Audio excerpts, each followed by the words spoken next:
Well, good evening everybody and welcome to the DDMM YouTube channel for live coverage of round 2 of the 2023 Club 100 and BUKC iRacing Championship. We are here at Fuji Speedway virtually for the first time we've run this circuit in the series, and it's also the first appearance of the year for the GT3 category. Howard Mitchell joins me alongside in the virtual DDMM comms box. Howard, very good to have you with us once again. I'm pretty excited about this one. It should be some really entertaining racing here tonight. Absolutely, yes. Hello, everybody, and hello, Andrew. Yeah, pleasure to be with you again. And yeah, what's not to look forward to? Classic racing venue in Fuji. Still a relatively recent addition to the iRacing service, but it's going to be a lot of fun. You know, a lot of history to this place, and with the GT3s as well to give us a nice mix of cars as well. I think it's going to be brilliant. The iRacing hood got me already, ladies and gentlemen. But thank you for tuning in. Thank you for being on board. Big thanks as well tonight to our event sponsor, Custom Racewear, are on board for round 2 of the championship. Some great work done by them. If you watched the Club 100 live stream from Wilton Mill, for example, on Sunday, there are a number of drivers with custom racewear suits, so great to have them on board. Howard, championship, still very early stages, but how's things looking after round 1?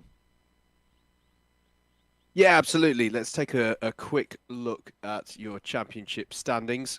Nice and simple, of course, after just the one round, but it was Ross Deal who heads up the table at the moment with the nice 100 points that he got in round number 1.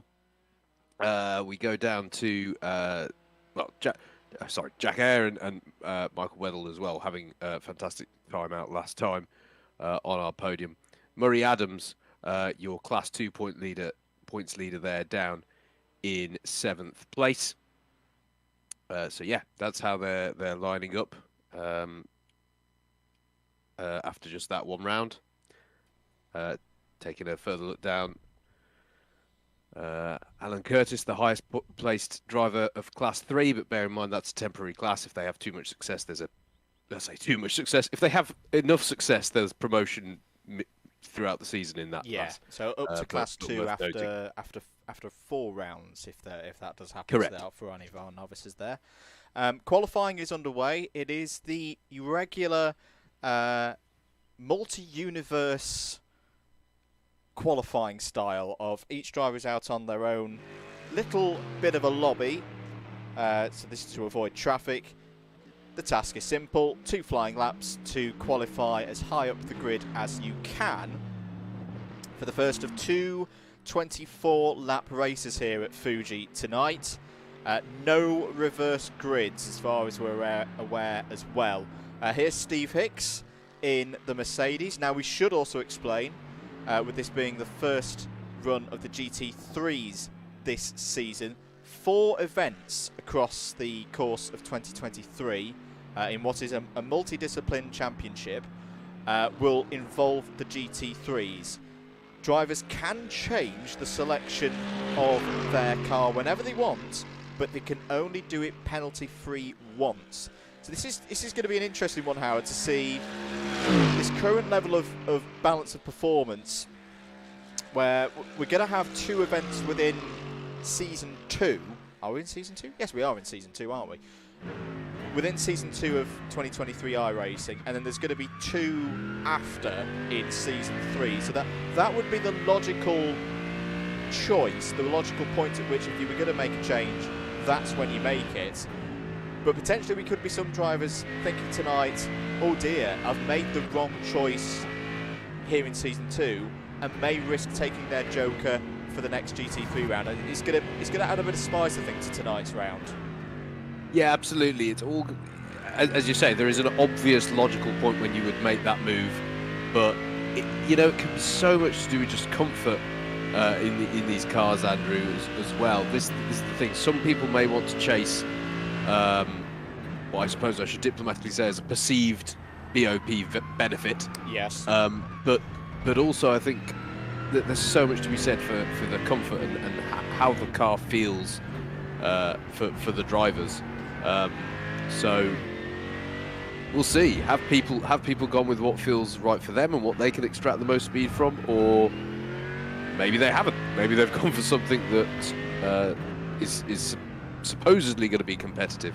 There's so many different factors to it, but as you say, there is the obvious point when you would do it between the 2 seasons when you're most likely to get a shift in the relative performance of these cars. But yeah, hopefully the drivers come into tonight having picked something they feel confident in. Absolutely. Hello to Tim Penny. Hello to Ryan Hamilton, who's cheering on Tim Penny and the Nomad Racing team. Hello to Dylan Hull as well, who's cheering on Kieran Harrison, who's a relatively late entry. He got in just before the cut-off point. But boy, oh boy, has that boy got a good iRacing. He's pretty good in real life as well. We've seen that in the BUKC for Leeds University in recent years. And he's gone straight to the top of the timesheets with a 139.457. Very impressive there from Harrison. Here's Murray Adams, another one of our custom racewear cars. Look how pretty it looks with all that chrome. He's in ninth place at the moment. Is Murray. Over the line he comes. And sets a 140.320. Ross Deal goes onto the front row of the grid, a 139.587. Adam State and Sam Sanders currently on row 2. Matthew Gauthier Thornton, also making his debut in the series tonight, has gone 5th. Michael Preston 6th. Piers Pryor, Jack Eyre 7th and 8th. It's a competitive top order at the moment. Who else have we still got out there running, Howard? Have they all cracked on pretty well? Most of them have. We're here with Cameron Watson, one of our Class 1 drivers, so would expect on balance him to fire up the timing sheets when he posts this time in. So quite a few drivers I'm seeing, Howard, have gone for BMW, and I quite like that choice. We've had a bit of time in the Bimmer, the M4. Not the prettiest thing in the world. It's a pretty reliable GT3 car here in iRacing. Yeah, it's known as a very safe, it's a safe and stable option, and I don't mean that to take away from its speed. I mean that you can lean on it quite easily, I've always found, and extract some decent speed from it. I'd say the BMW and the Ferrari, which is also fairly popular this evening, are both known for their drivability. You know, being very easy to pick up and get used to, and a lot of drivers go with that as a starter and develop on from there. So unsurprising to see that as the option. Indeed. So just a couple of minutes of this session to go. Here is Tom Edwards, currently 9th on the grid. Had some troubles in round 1. And he's hit the sausage curb. Now that is going to be something that I think we're going to be seeing a lot of tonight. The curbs, the sausage curbs around here, as I was having a little bit of a run around in the practice on Monday night, they are vicious round here. That's not the only place coming out of the final corner where you can find them. So drivers are going to have to be careful with that. Here's Christopher Powell, currently 34th position, 3 seconds off the pace. He's gone for the Audi. Last year's C2 winner. Needs a big lap here. He does indeed. He's running my GT3 of choice, I've got to say. I've always had a lot of fun in the Audi as he comes through the chicane. If you enjoyed the stream so far, on your way in, if you don't mind pressing that like button.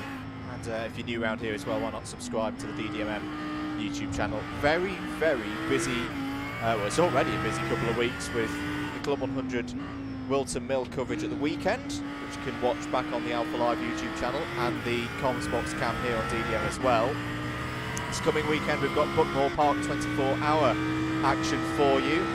Keep an eye on the social medias for details of that over the next couple of days. And just to finish off the month, the BUKC finale at Clay Pigeon a week on Friday, and another meeting of Super One. Here comes Powell over the line.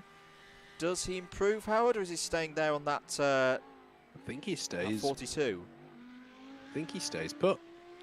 There's not a lot of people improving at the moment out there. David Whitehouse has just hopped onto the grid there, 37th place, 143.560. But it's a very tricky layout, this. Obviously, it's one that was Tilkified, shall we say, in the mid-2000s. So elements of the track that stood since the 60s and 70s are still there, but especially that last sector, very tricky to find a rhythm round there, I find. And I think it's interesting you mentioned Herman Tilke there, Andrew, because I often see a lot of parallels with Sepang. Yes. A sort of picking your line, long corners where it's not about, you know, you've really got to think about that racing line to optimize your exit. That's definitely a characteristic of this circuit. I also find as well that despite it being a very wide open track, you tend to get incidents here because there are certain corners like 100R where drivers are right on the limit and the slightest nudge is gonna lead to tears. Particularly on these first laps, as I say, we've got over 35 entries out there today. Let's have a look at the grid then. Kieran Harrison, on his Club 100 and BUKC iRacing debut, has pole position. Ross Deal, the round 1 winner, joins him on the front row of the grid. Adam State and Sam Sanders are row 2. Matthew Gauthier-Thornton and Michael Preston are there on row 3. Dan Crossley and Piers Pryor are on the 4th row of the grid. Tom Edwards and Jesse Durgeest, who also joins the series tonight, are there on row 5. Charlie Summers and Jack Eyre, who had a good run in round 1, start round 2 from row number 6.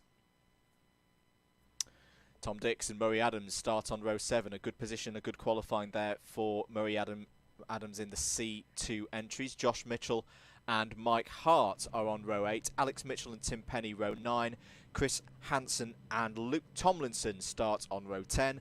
Steve Hicks and Craig Brown have work to do from the 11th row of the grid. Will Doyle and Cameron Watson are next up on row number 12.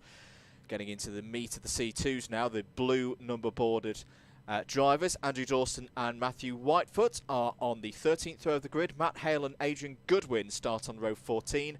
Lawrence Vines and James Fremont start there on row 15. Sam Dimolo in the first of the C3s, those are the novice drivers with the black number boards, start there on row 16. Alan Curtis and Christopher Powell start on the 17th row of the grid.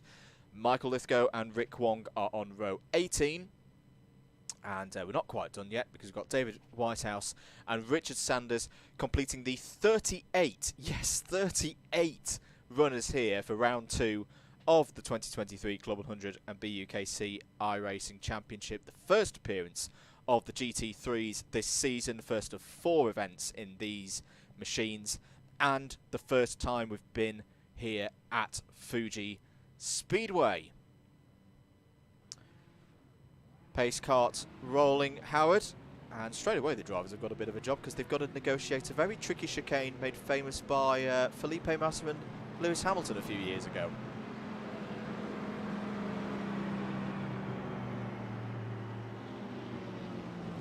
I think we've just lost Howard there for a moment.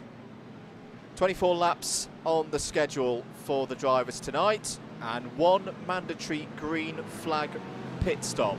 Can't be taken under safety car, and we'll start seeing those stops from the end of lap 3 onwards. Howard, are you back with us?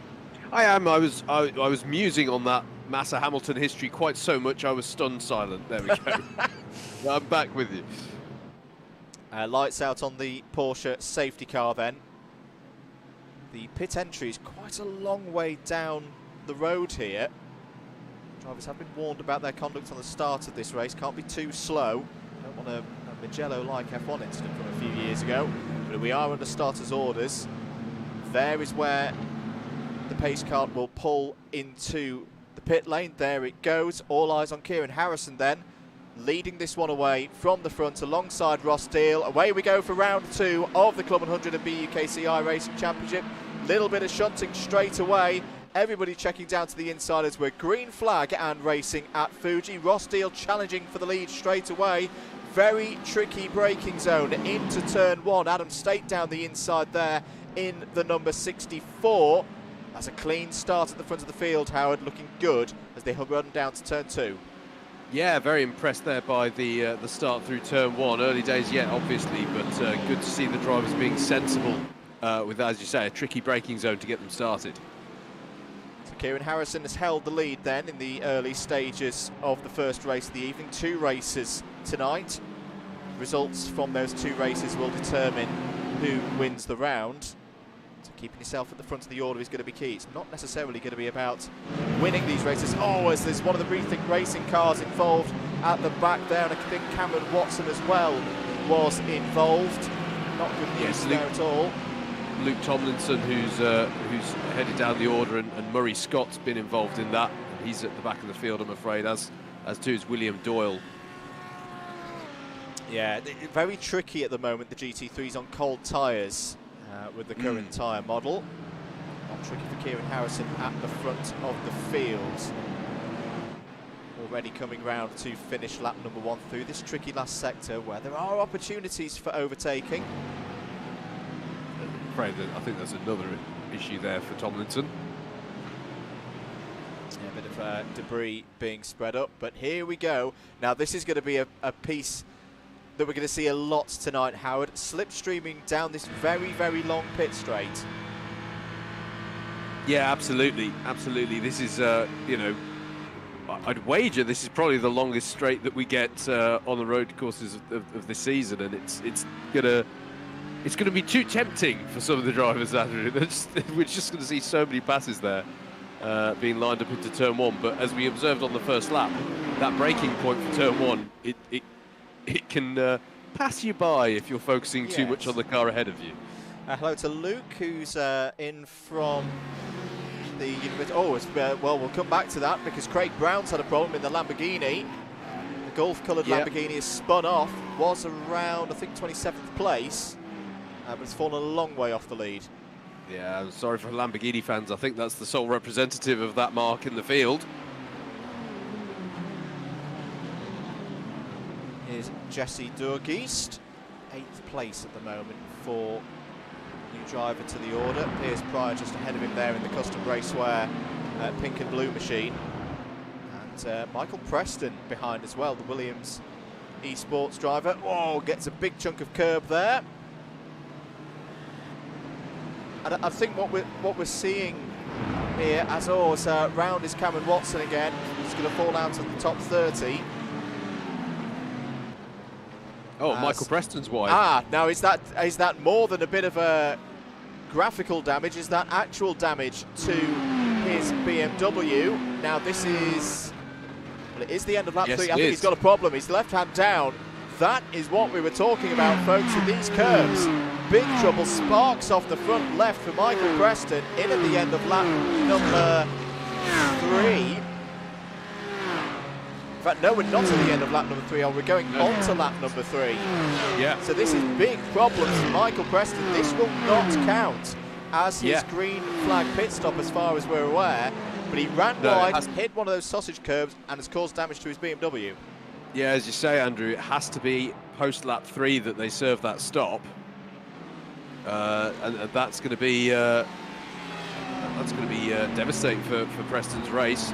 It's Lawrence Vines who's going to try and seize the opportunity to get by James Fremont. He's the sole Porsche in the field, good on him, I believe.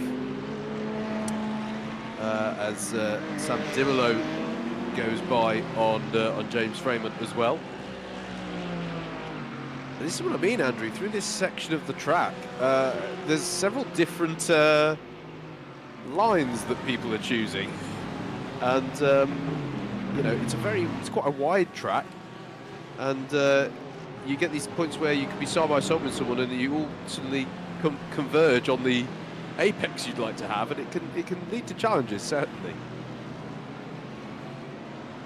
Can indeed. There in the Rover BMW. Quickly cut to Ross Deal. Look at it, Kieran Harrison has disappeared off the front here, Howard. 2.1 seconds clear of Ross Deal, who's now looking back at the Ferrari of Adam State there. Hello to Ryan Hamilton again in the chat, talking about doing some practice for IVRA and tyres round here. It's been a topic of discussion ahead of this round that drivers have got to take care of their tyres here this evening. Some drivers may even, they don't have to, but may even go for a tyre change at the mandatory green flag pit stop.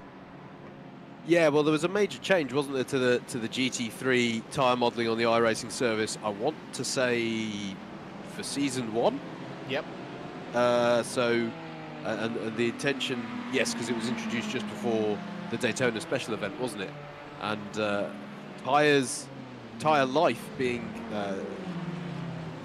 revised and you know, supposedly making it, well, not supposedly, I've driven it and I can't manage them too long, so actually reducing the tyre life and making it much more of a challenge. And yeah, as we've been talking about, some of the corners we've been talking about, you know, 100R, you're really pushing the tyres there.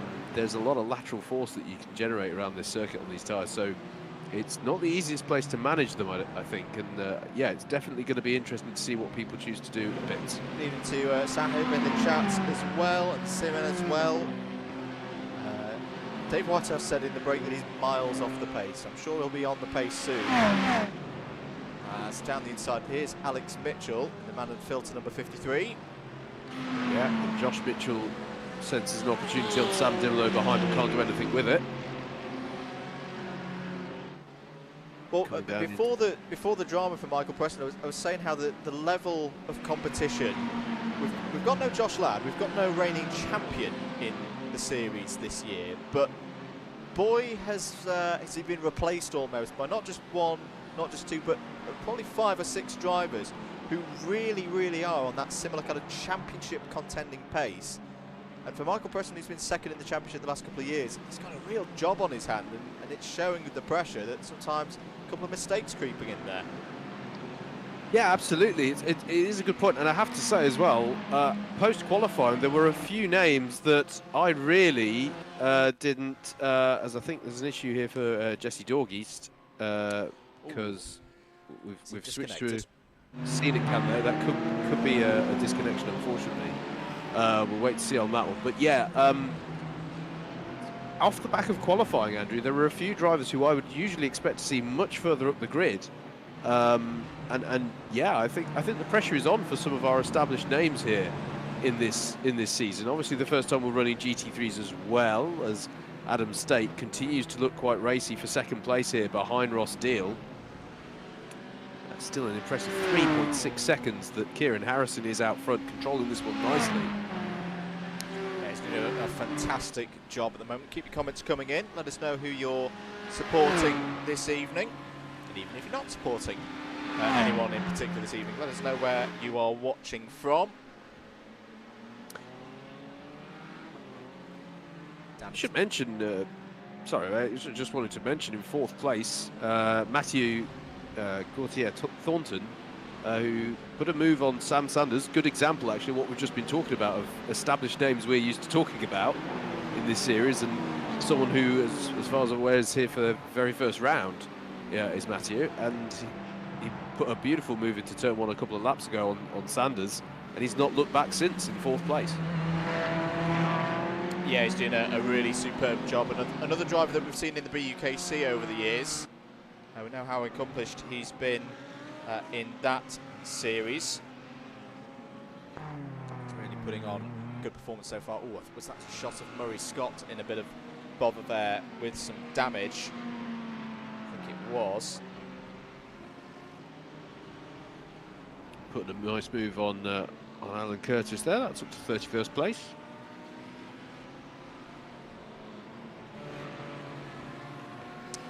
Have we seen anyone come in for a pit stop yet, or are we thinking that drivers, particularly with those tyres, the tyre situation in their minds, are trying to make this first set go as long as possible? Yes, the only, on the whole, yeah, the only visitors we've seen to the pit lane is, obviously we saw Michael Preston, but unlikely to count, being as it was at the end of lap 2. And then Craig Brown has been in the pits. I think that might have been damage off of because we saw the Lamborghini round, didn't we? Yes. And other than that, it's Dorgeest, who we think might be a disconnect. So, yeah, everyone at the moment, Andrew, biding their time, or certainly the vast majority.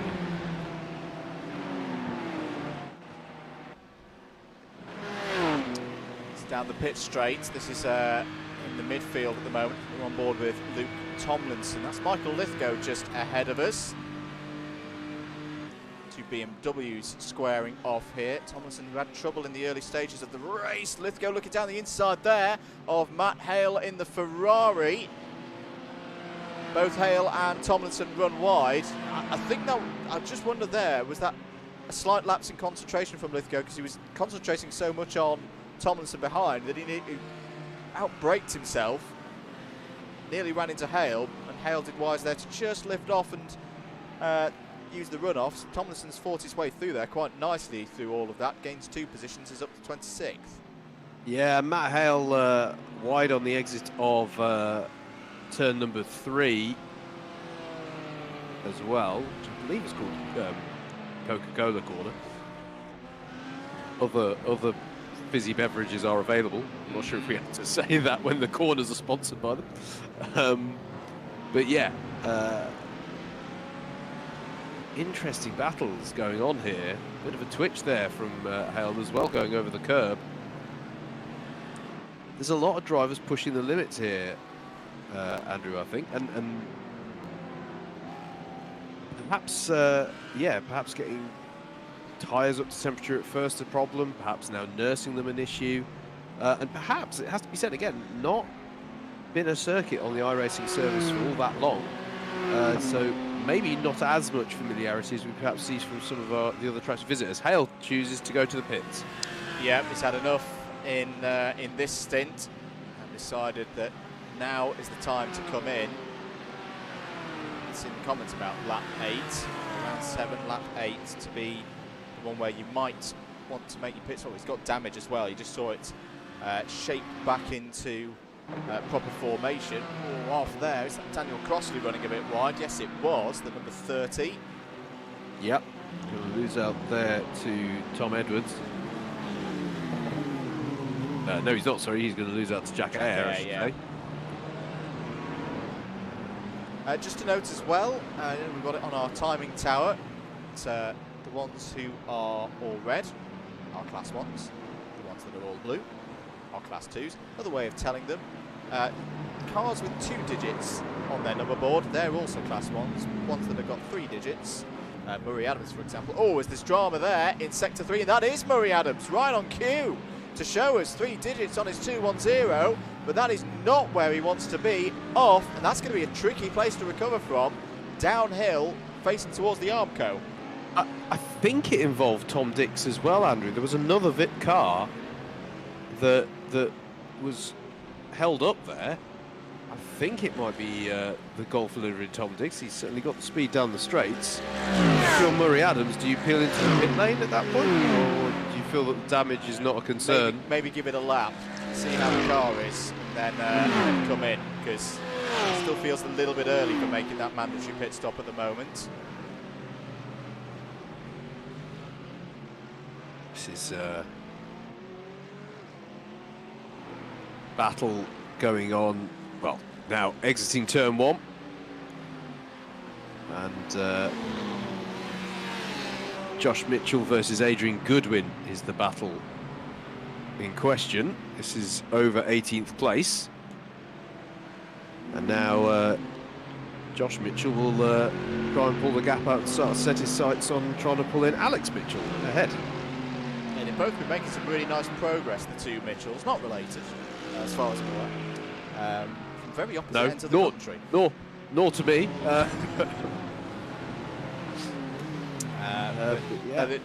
They've both had difficult qualifyings, and will be pleased that they've been able to pull their way through relatively without incident. And they're in the mix for, I'd say, at least a top 15. I think they'll have their eyes a bit higher.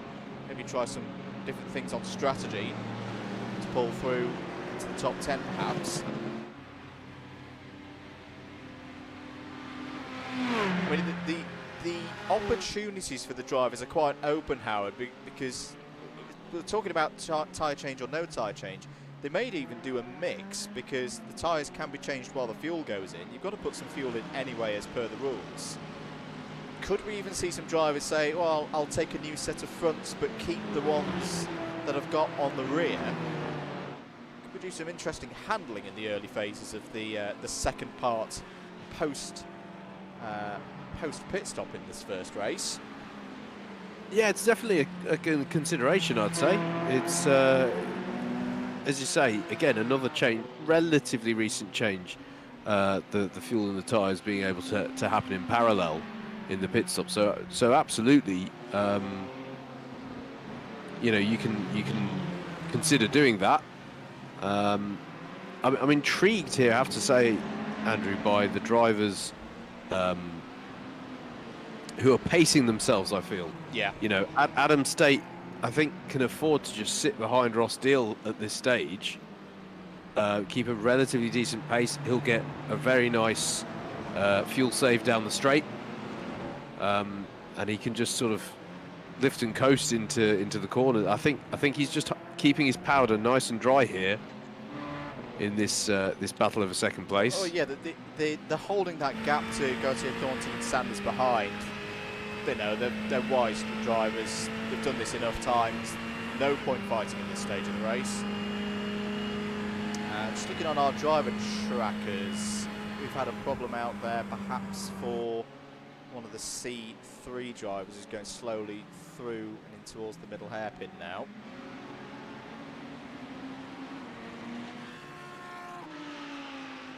Maybe a glitch on our screens. One back from, we're looking at Rick Wong here. Jesse Dorgeest is definitely out of the race, unfortunately.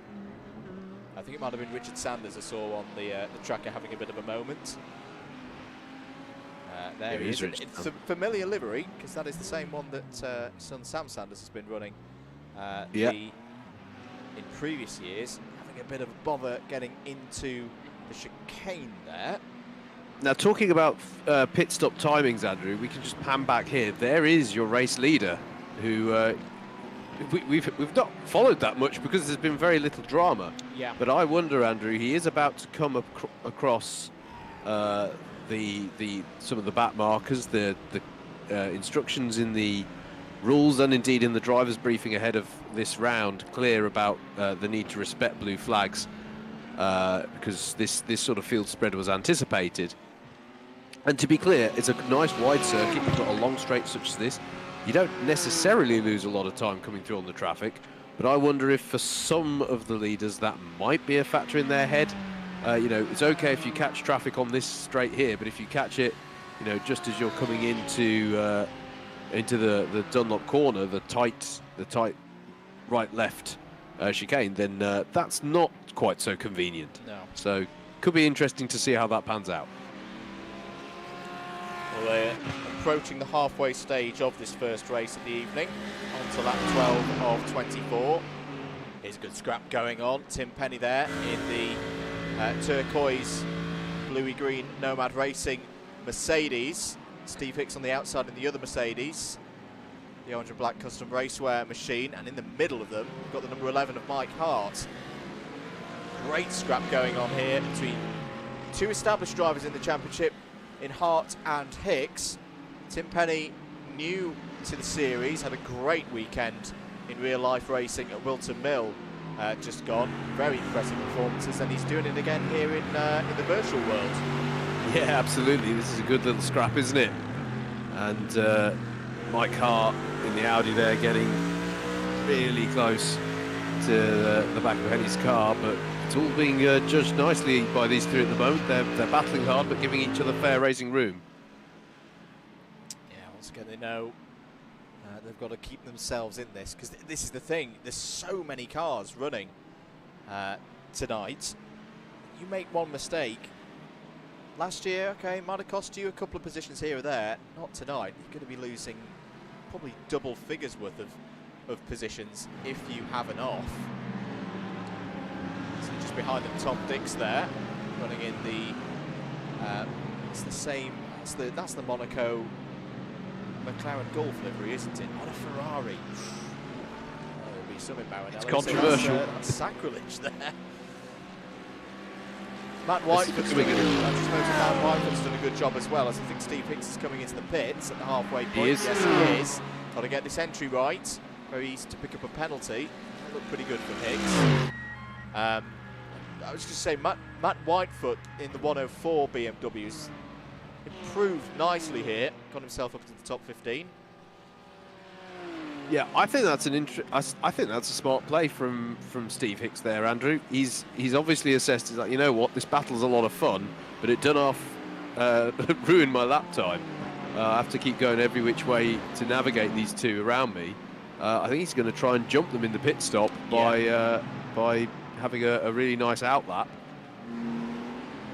Could be interesting to see how he comes out compared to these drivers we've got on screen now.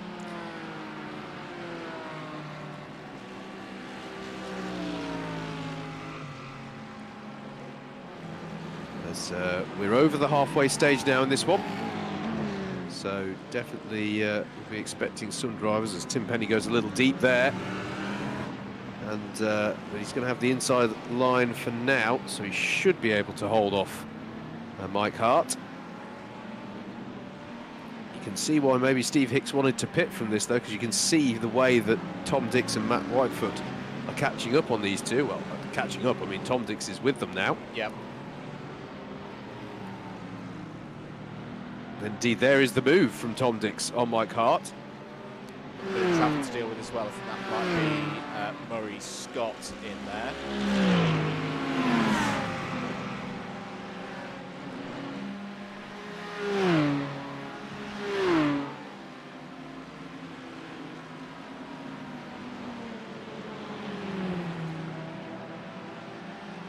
Battle over second place. In fact, I'm not sure if we covered this actually, because Adam State and Ross Steele are definitely the other way around to when I last checked in with them.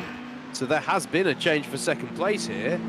We've been talking about Adam State as they put a lap, I think, on Richard Sanders there.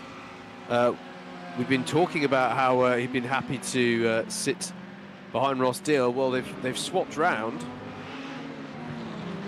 and the duo continue. It's now 8 seconds the gap that Kieran Harrison has at the head of this field. Really impressive controlled run so far.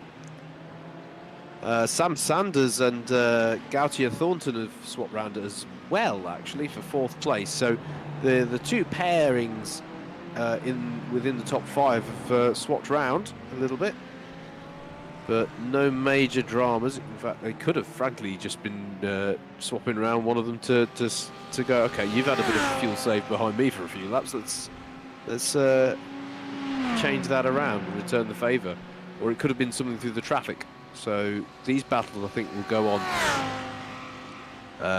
through the race. Indeed. Hello to Tom Cope, who is our cinematographer for this season. Did some fantastic work for round 1. Do go check out his work. You can see over on Flickr.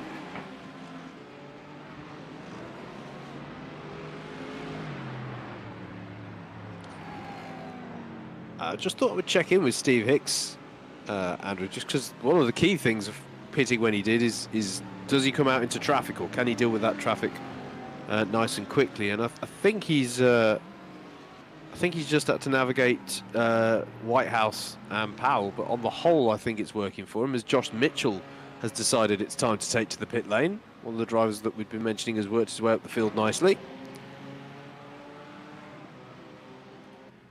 Oh, we've got battle resumed here over 4th place. They got very close together then, did Sanders and Gautier Thornton.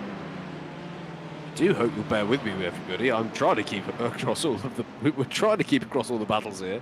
But as you can see from the tracker in the top right, there's a really nice train of cars still throughout this field. It's good to see, actually. Good to see, Andrew. I know, you know, the length of this race is sort of a nice sort of sprint Duro sort of length, and it means that people have been really able to bed in and sort of read the drivers around them and start to, you know, get into a rhythm. As Sam Sanders takes to the pit lane to get that pit entrance right. Difficult, of course, in many ways, braking from such a fast straight. But it's got that element, hasn't it, of a BUKC endurance race. Now those are over 60 minutes. But we always see them, particularly again this year, as they've become more prevalent once more. It's all won and lost in the pits. It's very, very difficult to make up time in a field this strong out on circuit. But if you can gain 2 or 3 seconds, that could be the difference between winning and losing a race. Yeah. Yeah, absolutely. Absolutely. So these things can be critical. As Sam Sanders comes out in a nice clean bit of traffic there, he can just get himself back into the groove. Hello to Edward Gordon, another one of our drivers from Sprints at the weekend. He says, yes lads, wish I had a PC so I could get involved. I'll be very, very glad to have you, Edward, if in the future you are looking to take part in some iRacing. This championship open to any driver with a past or present history of racing in Club 100 or the BUKC, and any current drivers in the British Pro Kart Endurance Championship. And we've still not got to that stage of the season where everybody's used up their drop scores. So in theory, you could enter for the next round, round 3, and still be, you know, if you did a full season from there on in, still have a chance of winning the prizes at stake here. Leader in the pits, Andrew. Well, what an impressive stint this has been from Kieran Harrison. Got himself in the running late on. Number 93 comes into the pits to do the mandatory green flag pit stop. A pretty comfortable lead. He's got some company as well. Piers Pryor, Charlie Summers, Jack Eyre, Tom Dix, Mike Hart, and William Doyle as well, all choosing to pit at this point at the end of lap 17. There goes Piers Pryor in the pink blue custom racewear entry. That looked pretty routine for Kieran Harrison there, Howard. Looking in good form. Certainly did. I'm intrigued to know where Mike Hart comes out in relation to Steve Hicks, who boxed early out of that battling pack. And there is Hicksy going by. And he's got him. So I think that's somewhat paid off there for Steve Hicks. Yeah, really good, really good call from Steve Hicks there. Made the undercut work very nicely. And carries on his way now. And that is Hicks, currently in 18th position, but I think there are still some drivers out there who have not stopped yet. It's basically the top 9, isn't it, who haven't yet come into the pit lane. Ross Deal is in, championship leader in the early stages of this season. That means Adam State will take the lead of the race. Matthew Gauthier Thornton is in as well, and Dan Crossley. I think I might correct you slightly there. I think Adam State was actually already ahead of Ross Deal last time around. So he's hanging out there. As you say, more visitors to the pit lane. Quite a few coming in at this point. In fact, after this, I think we're going to be able to count on our hand the number of people who haven't chosen to pit. Side by side between 2 spec BMWs there. It was, yeah. There's Murray Adams in the pits. Here's Michael Preston. Now, bear in mind that Preston had that damage, Andrew, and I really don't know where we're going to stand on this. The rules for this round definitely mention that it has to be post lap 3. Yep. Also has to be done under green flag conditions, incidentally, if we do see a safety car this evening. So I don't know. That's going to be an interesting one for me. Preston staying out for now. Yep. Well, he's going to try and go as long in this race as possible and do it right at the end of the race. So drivers who have yet to pit is basically I think we might be able to say it's all of them. all done now, because there is Adam State pitting from the lead. Very good stint from Adam State. It is said that the Ferrari is kind on its tyres. This may not necessarily be the quickest of the GT3s, but it's a good race car. It does everything very well. By that we mean you don't have to have outright pace on a single lap in a race condition. You've got to have a consistent race car that can deliver race pace laps time and time again. And, I think it's notable as well, Andrew, that Adam State is the last driver now. Where is this going to be for second place in relation to Ross Deal? And that's worked very nicely for Adam. He's got a little bit of a jump there on Ross after being quite so close for so long. I think the gap is out to 3.8 seconds, because there, coming into turn 3 now, is Ross. And we mentioned, didn't we, Andrew? I don't think it's by coincidence that we see State being the last driver in the field to pit, because he was able to hang behind Deal for so long in that stint and just nurse things nicely. Yeah. And then he's optimised his stop or optimised the in-lap and out-lap, and that's really paid dividends for him. I've got a flag once again.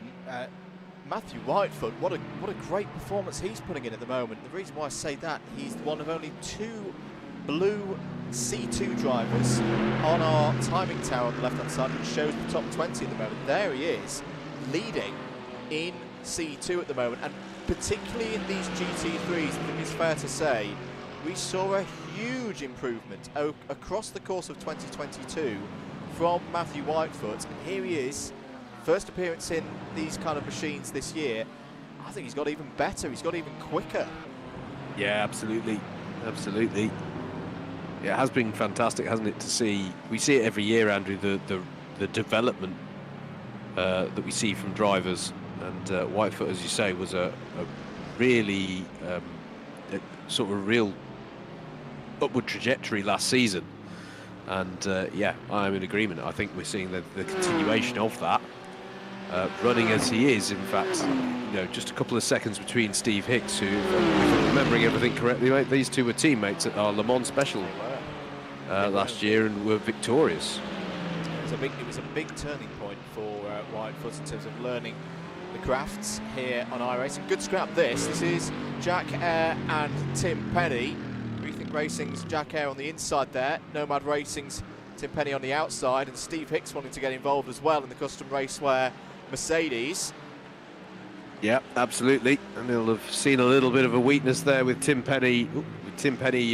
Wide out of turn 1. It looks so simple, doesn't it, on a map? A really long straight, and then a big braking zone, and then effectively a sort of hairpin for turn 1. And yet, if you're in a battle, it can be so difficult, such a sort of psychological battle as to who brakes latest, and having done so, who can hang on to it. And it's a strange one, and the juxtaposing circuit I'm going to propose here is the Red Bull Ring, and the run from the first proper corner to the Remus curve at the top of the hill. Now, certain track maps will say, there's a corner in there. I would disagree. I think it's a gentle leaning to the left. And there's similar here. So 130R is actually counted as 2 corners, and I fully agree, because you have that initial turn into turn 1 is known as turn 4 if you're counting 1 by 1 corner. You get through that and you suddenly realise, oh heck, I've still got to get another bit of steering effort to actually get round the second bit of this corner, which tightens, and the tyres are understeering and groaning under the what they're having to do there. Is Mike Hart is in the pit lane. That's unexpected. How it is. It very much is. That's his second stop. I wonder, is that a penalty? Might be. Didn't see him stop, did we? We'll investigate that later on. But yeah, let's follow this battle here between Alex Mitchell and Chris Hansen. Isn't it an absolutely resplendent livery there? I think it's a brilliant livery there on Hansen's car. Yeah, love it. It's looking far less bent and bruised than normal. So we go in here. This is turn 3, now into turn 4, and it's this point about now, and you suddenly realise, oh wow, there's another bit of this corner, and it's really, really tricky to keep on hold of, and then wham, you're immediately into this tight hairpin. And then even this section looks relatively simple, as you say, on a map, Howard, but it's all those 3 corners in itself, as the tyres are, the front tyres are constantly saying to you, no, I don't want to go around these corners. They're really, really tricky. There's a lot of lateral G's on me here. And then by the time you get to this tight and twisty section, the car's really not happy. It is probably one of the trickiest driver circuits I think we will visit for the whole year. Yeah, I'm in agreement with that. And then this bit is the bit I was talking about earlier that for me is sort of Sepang-like, that you've got to be patient, get your late apexes through these last 2 corners. And obviously this last corner here, Panasonic, is so crucial to get a run onto the very long straight. But again, it's about that patience and getting a late apex. We are doing this with a bunch of people who in the real world do karting though, so they should be expert at the task. I was watching a video earlier in the week from Basic Ollie Fernal. He actually said this was that last sector is one of the worst sets of corners on iRacing. I disagree. I think it's challenging, and that was kind of his point of like, what do? You never feel like you've got the line right through there. I see what he means. It's a real challenge. Back with this battle between Penny and Hicks, on board with Steve Hicks here. Into the hairpin of turn number 6, and then immediately into the first, this triple apex, turn 7, 8 and 9. Be hard on the brakes in a second for the Dunlop curve. I'd say this bit isn't particularly fun through this chicane. I much prefer the version where turn 10 is just a 100-degree right-hander. We're 2 laps away from the end of this race, Howard, this first race of the night, and Kieran Harrison is just looking supreme at the moment and in full control as we join the battle between Tom Dix and Craig Brown. Now, neither of these cars should have a Golf livery. I'm totally confused.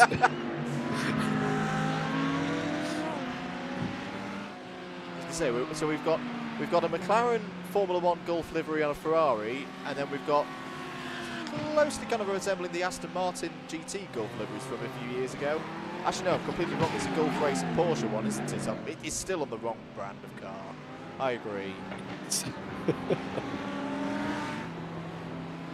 they're having a good scrap, though.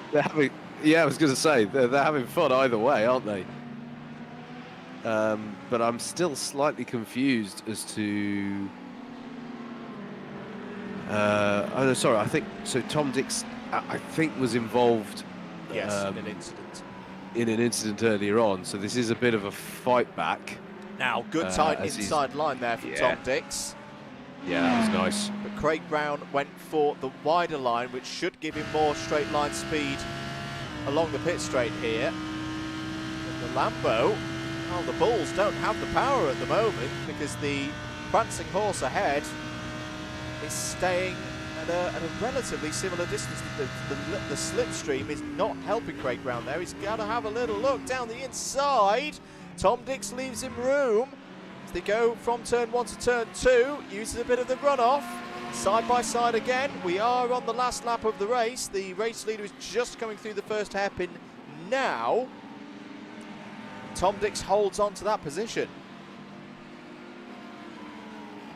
Yeah, great little scrap there, and I have to say Rick Wong's getting a good view on it. That's the Audi that they're running close to. He's a lap down, I'm afraid to say.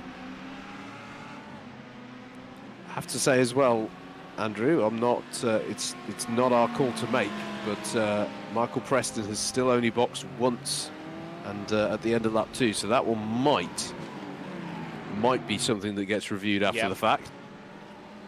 Still, Steve Hicks has been battling away. He's high on Tim Penny. He's now having a go at Jack Eyre. Well, he wanted some airtime for the livery. He did? He's definitely giving reason for it. He's been in scraps all over the field so far. Oh, it's off there. It's one of the Audis. But here's your race leader. as a bit of cloud has come over the circuit here at Fuji. This mysterious, wondrous circuit is going to be the scene of Kieran Harrison's first victory. One attempt, one win here in the Club 100 BUKC iRacing Championship, flashing the lights there to come over the line and win race one. A very good start to life in the Club 100 BUKC iRacing Championship for Leeds University's Kieran Harrison. He wins again. He's not just the master of PFI, he's master of this first race. Adam States is going to come over the line in second place. Another really good performance from States. Ross Deal continues that good form from round one in third. Fourth is going to be Sam Sanders. Matthew Gauthier Thornton just behind in fifth.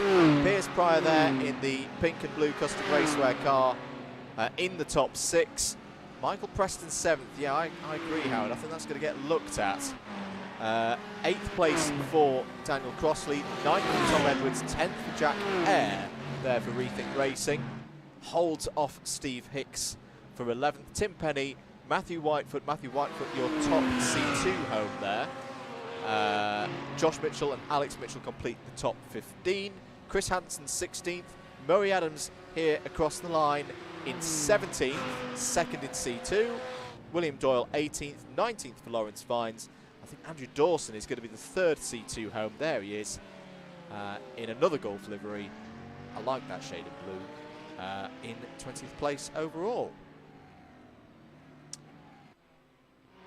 Absolutely. I've got to say, Andrew, I continue to be, and I know I say this very, very often, but I continue to be impressed by the standards of driving we see here.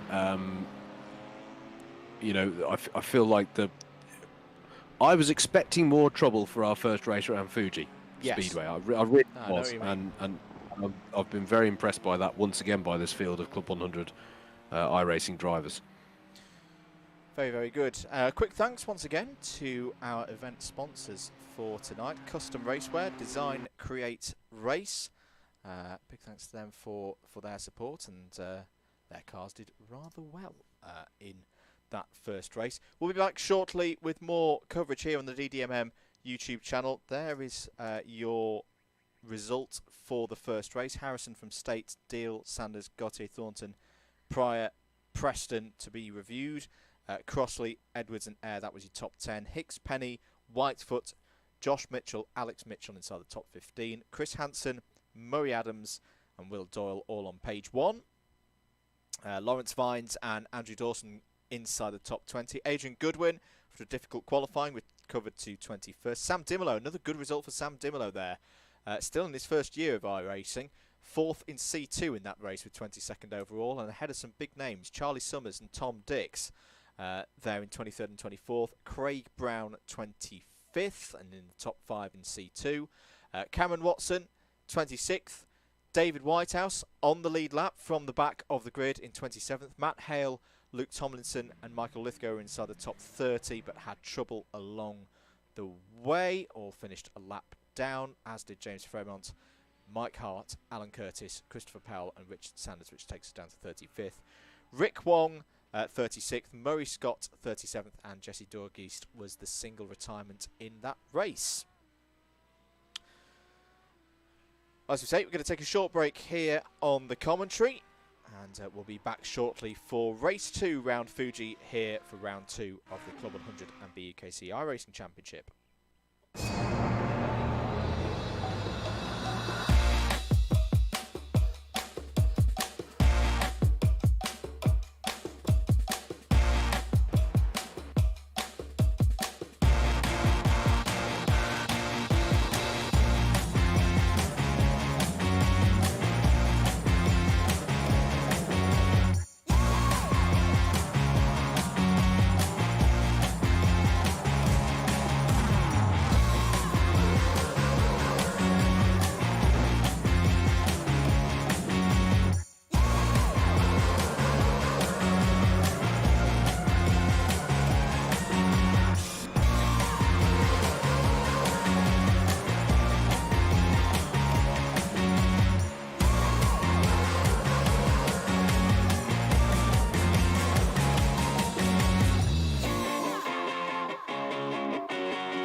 he hold that gap? Isaac Lauder's got past Ben Page now. That's for 7th place. Go either into crucial Iredale's corner. Has Davis got the run? He's not going to be able to get the run surely down here into the Stuart Essen, but he may. Oh, he's got the run! He's gone for a big move. Switchback by Weaver. Read it beautifully. Saw it coming. Kept the steering open.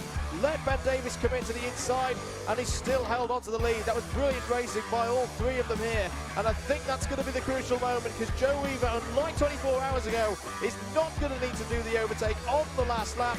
Joe Weaver takes the double in Senior Rotax Round 2 of Super 1 2022. Line on row 11, Jake Wilkins and Andrew Ravage on row 12, and then we'll have our 2 qualifiers from the B final. Bryn Albin and Dean Everest form up the 26 entries for this, the lightweight sprint A final for round 9 of the 2022 Club 100 Senior Sprint Championship. 12 minutes on the clock. Green light, great start for Mike Coppin, sweeps across the front. It's a hugely important race this for the championship at the start of the run into the end of the season. Coppin versus Brunton, early advantage, Howard, to Mike Coppin. Yeah, absolutely. Last tour of the circuit. White flag is going to be out this time. If they get past the line, it will run to the end. There they go. Oh, it's a big moment for Chris Hansen. He's gone round. Is that going to take anybody else? Yes, it does. Kelly Wright's gone. Hart's gone. Dix has gone. My goodness me, the race is going to keep running though. It's not going to go under caution now. On the last lap, it's 3 of them. Sanders has the lead. He's going to hold the inside. There's not really much help for Brendan at all. He's going to try and get the side trap working here. He's pulling alongside. They're side by side as they come through turn 4. It's going to be a run to the line here for the Simply Catnip 200. It's really close between them. Is Sanders going to hold it? Oh, there's a bit of contact there on the line. It's a photo finish. It's a photo finish. It's Preston. It's Michael. Stages of this race. Ross Witherow is digging deep again. Has got down to a 32.435 now. It's about a tenth of an. Oh, he's gone for it. Big send. My goodness me. Ross Witherow, brave as anything, on the brakes into the final corner, takes the lead of the race. That was a superb, awesome overtake. And now is Ryan McGinnis going to respond back here? He's looking for the inside now. 6 minutes have expired. That came from miles back from Ross Witherow. Kevin Shine is continuing to go round, by the way. Really, he can drive, he's just not got a lot of power in the number 22. And oh my god, round the outside attempting. That is an outrageous manoeuvre.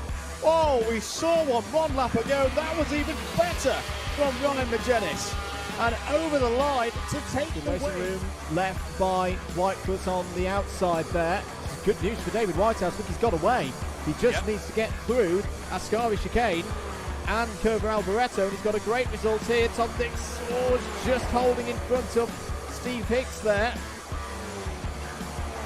Dix and Hicks at the moment on the outside of the top 10. They need to get up 2 positions if you're Steve Hicks to get on the front row for contact. That's going to be a big one. Into the wall goes Dix and Hicks. Through goes Ian Sumner. Good morning, everybody, and welcome to live coverage on Alpha Live of the 6th and final round for Rotax Max Challenge Switzerland 2022. My name's Andrew Mather. Great to be with you here at the historic Kartbahn Vollen circuit on the 1st of October 2022. We're here in northern Switzerland for this season finale, and it's got all the ingredients to be an absolute cracker here today. Here's your circuit, 815 metres in length, 12 turns, technical, in its 60th year as well, 60 years of racing here at Vollen. The circuit established in 1962. It's Michael Lenz. Oh, Michael Lenz, who had a great finish to heat number 2. Something has gone wrong for him there, and he is out of this race. That's a real shame for Michael Lenz. The driver he overtook for the lead on the last lap of heat number 2 goes by him. Samuel Lithgrid, what a season it has been. He's going to finish it in the best way. The junior champion for the last 2 years was at Grand Final in 2021. He's going to be there again in 2022 as the senior Rotax Max champion. Samuel Lithgrid takes the win here at Vollen. Kurt Wenger is going to take the win in Master Max. final lap of the 2022 Mini Rock Super Final here at Lonato. Cantan's down the inside, going for the move into turn 4, takes the lead. Has he overshot? It's going to be side by side between the two AV Racing drivers as they approach turn 5. Will be advantage Cantan on the inside, holds onto the lead, but Cosma Christopher is charging along, has closed the gap. This is not over yet. Kalea still there in second place. They're heading towards the last few hairpins now. Cantan defends to the inside. Kalea still there in second. Cosma Christopher can smell that remarkable victory. Cantan's still got the lead of this race. Has got to defend down the inside into the last corner. Get the drive off the final corner. Who's going to be Mini Rock champion for 2022? It's going to be Vivek Cantan. And the title stays in North America for another year. Vivek Cantan wins the lead of the race. Cook is still there in second. Carter's still there in third. They slightly bang wheels. Carter around the outside takes second place. One more opportunity. You've got to think James Roots is still in there as well for the race win. Grayson Wortley, he's got to defend down the inside into Wilkins. He's done just that. He's got to get off the corner. Oh, they're going to be 3 wide. Coming off the corner. Ronnie Carter's gone round the outside. Ronnie Carter becomes champion in the 2022 Super One Miami Bambino Championship with a last corner overtake. Have you ever seen a championship decided like that? What's a race win? It's not going to be his first one of the year. Joe Holmes knows the situation. Richard Allen is going to win in the Brookmore Park, but for the first time since 2015, Anwar Barul Smith wins a... Welcome back, everybody, to live coverage of round 2 of this, the 2023 Club 100 and BUKC iRacing Championship, live and exclusive for you here on the DDMM YouTube channel. Andrew Mather and Howard Mitchell in the DDMM virtual comms box for you once again. Big thanks to our new subscribers tonight. Apologies. Google settings sometimes means we get told who you are, and sometimes we don't get told who you are. And on this occasion, it's the not so good side of it. But if you have clicked the subscribe button tonight, thank you very much. Really does mean a lot and does help us out massively. Here's your grid then for the second race. And apologies, I was wrong earlier. There is a reverse grid tonight, and it's the top 20 reversed. So Andrew Dawson has pole position for race 2. Lawrence Vines alongside on the front row. Will Doyle and Murray Adams on row 2. Chris Hansen and Alex Mitchell on row 3. Josh Mitchell and Matthew Whitefoot are on the 4th row of the grid. Tim Penny and Steve Hicks on row 5. Jack Eyre and Tom Edwards on row number 6. Dan Crossley and Michael Preston start on row 7. Piers Pryor and Matthew Gauthier Thornton start on row 8. Sam Sanders and Ross Deal on row 9. Adam Staten and Kieran Harrison on row 10. So that's the reverse. From here on in, it's where the drivers finished race 1. Adrian Goodwin and Sam Timmerlow on row 11. Charlie Summers and Tom Dix on row 12. Excuse me, as Craig Brown and Cameron Watson are there on row 13. David Whitehouse and Matt Hale on row 14. Luke Tomlinson and Michael Lithgow, apologies, on row 15. And then we've got James Fremont and Mike Hart on row 16. Alan Curtis and Christopher Powell on row 17. Richard Sanders and Rick Wong on row 18, Murray Scott and Jesse Durgeest there on row 19. So the format of race 2 exactly the same as race 1, 24 laps, 1 mandatory green stop pit stop to be served from the end of lap 3 onwards. But, Howard Mitchell, the added potential spice and drama of a partial reverse grid. Yeah, absolutely. It's going to be fascinating to see because, you know, think how close the pack was in the early phases. You know, I don't think it's going to be a done deal that those that we saw at the front of that first race are going to necessarily pick their way through quite so quickly. But we'll see how we go. You know, it's all to play for, and we'll be fascinating to watch. And the first time for a number of the newer drivers, the newer Class 1s, that they've done one of these partial reverse grids. We didn't have any of these at round 1. Here we go then, eyes on those lights. Away we go for race number 2. Great start for Andrew Dawson. He was not messing around, was he? Straight on the loud pedal. There we go with the green flag to start race number 2. Down into the first hairpin. Are they all going to make it through? 3 wide in places down. Oh, there's a spinner in the middle Lawrence of the Vine, pack. it's the Porsche. Lawrence Vine's in the Porsche. Oh, and he's been collected by, I think, David Whitehouse possibly in there. And Murray Scott is spinning as well at the back of the field. Yeah, that all started with a bit of contact. I didn't actually see who it was that made contact with Lawrence, but it was just a light tap on his right rear and he was round. And yeah, from second on the grid, that's extremely... that's from extremely high up in the order, and of course a lot of cars have to navigate. For the lead, Andrew, William Doyle going by on Andrew Dawson. Totally agree that Dawson made a brilliant start, but they've caught him up and they've overhauled him here. Yeah, I think Chris Hansen just having a bit of a lag wobble there in the DDMM BMW. And oh, it's a tough moment here for Andrew Dawson because he's... Whoa, it's off there.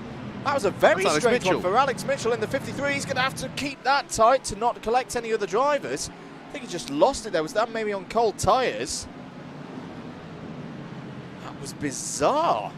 He's got to stay out though, because we're still on the green here.